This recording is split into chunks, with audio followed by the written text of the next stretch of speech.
Peerzadiguda BRS party అధ్యక్షులు బండారు రవీందర్ మాట్లాడుతూ అవిశ్వాసం నెగ్గేందుకు కాంగ్రెస్ నాయకుల దుర్మార్గం.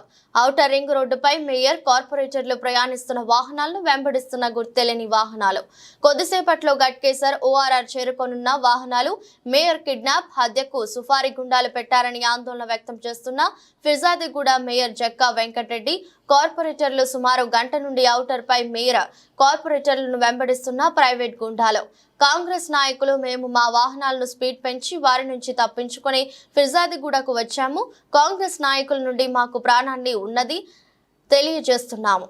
అవుటర్ మీద అవుతున్నాం. సీసీ ఫుటేజ్లు కూడా ఉంటాయి కదా, కార్ నెంబర్లు చెప్తున్నాం. కానీ ఇప్పుడు ఆ కార్ నెంబర్లు ఇప్పుడు నా దగ్గర కూడా ఉంది. కార్ నెంబర్ ఇప్పటిదాకా టీవీ న్యూస్ వార్తల్లో కూడా వస్తున్నాయి. ఖచ్చితంగా ఇవన్నీ మేము సీసీ ఫుటేజ్లో చూసినాక ఆధారాలతో సహా బయట పెడతాం. ఎంతమంది ఉన్నారు అనుకో, దాదాపు ఒక 40. ప్రతి దగ్గర సినిమాలు లెక్కనే ఈడ 5 ఆడపది వీళ్ళందరూ కారణం డాష్ చేసుడు మామూలు కాదు. ఇక ప్రాణాలు అరిచేతిలో పెట్టుకొని ఇవాళ మేము ఇక్కడికి వచ్చినాం. మేము ఇవాళ వాస్తవం చెప్పాలంటే మీ ప్రెస్ వాళ్ళే మమ్మల్ని బచాయించడం అనుకుంటున్నాం. ఎందుకంటే మీకు ఇంటిమేషన్ ఇవ్వడం మా కార్యకర్తలు ఇవ్వడం మమ్మల్ని సేవ్ చేసిరని మేము ఇందులో వజ్రేష్ యాదవ్ పాత్ర ఏమన్నా ఉందా? ఇక వజ్రేష్ యాదవా ఇంకో యాదవా ఇవన్నీ విషయాలు మేము మాట్లాడడం. అన్ని పోలీసు వాళ్ళు రేపు పొద్దుగాల ఆధార్తో సహా బయట పెడతారని చెప్పేసి నేను అనుకుంటున్నా. ఖచ్చితంగా ఇంకొనికి అవసరం ఉంటుంది.